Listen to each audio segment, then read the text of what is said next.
I think as long as we pay attention to this idea of trust and risk coexisting, and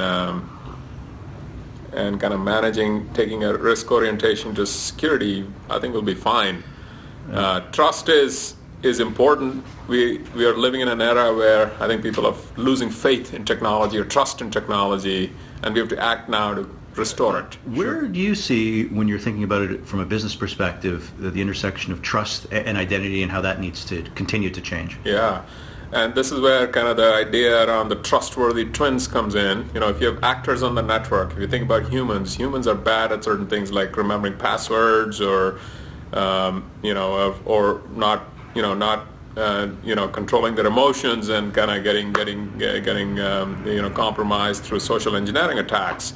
A machine is not vulnerable in the form of emotion. So imagine a world where for every identity there is a digital twin for every human, where the digital twin understands the human and its behaviors and everything else, and kind of the combination of the two on the network is what you authenticate.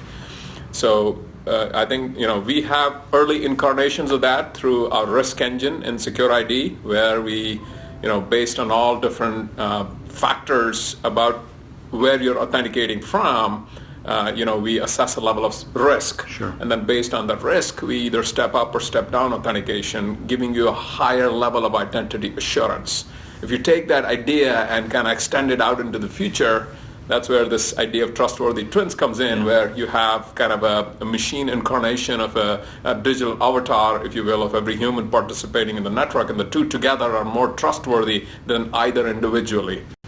And just to continue that thought, how does Netwitness bear witness, as it were, to the digital twin and help to maintain that integrity as well? Absolutely. So the Netwitness story is, Netwitness is all about the SOC, the Security Operations Center, and there is a different digital twin playing in the SOC scenario, where if you think about today's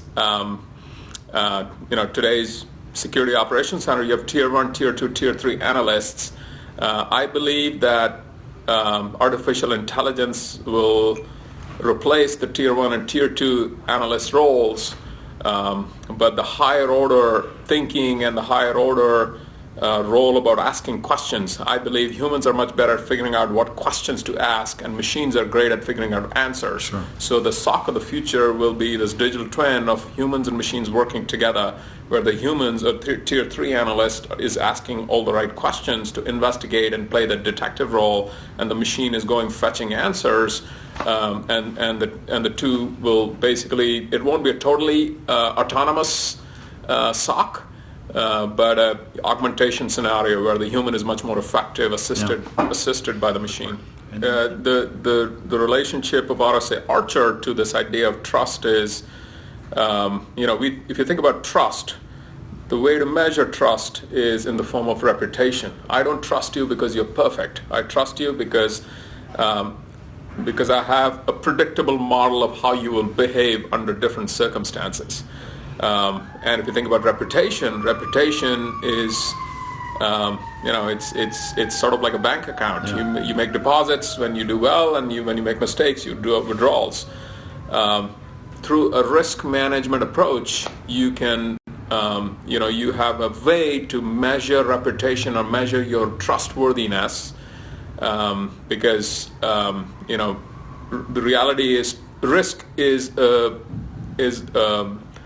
constant, especially in the digital world, and you have to embrace risk. But if you manage it and make it more predictable, that's your pathway to trust. Things like that? I don't think trust. I don't think trust needs a market category. I think trust is an orientation in terms of the higher order goal, much like what you said. I think the emergent category that we're thinking about is digital risk management. Today we have this marketplace or market definition of integrated risk management. As the world goes from more physical to more digital, more and more of an organization's risk register will be digital in nature. So, the question really is, does IRM basically become digital risk management? Because all risk in the future is digital in nature. or does it require for a period of time a different market category that is tracked on its own? We don't know the answer to that, but what we do know is that all customers are facing digital risk. All of them are on the journey to their future digital state, and they're seeking our help to help them manage digital risk. Sure.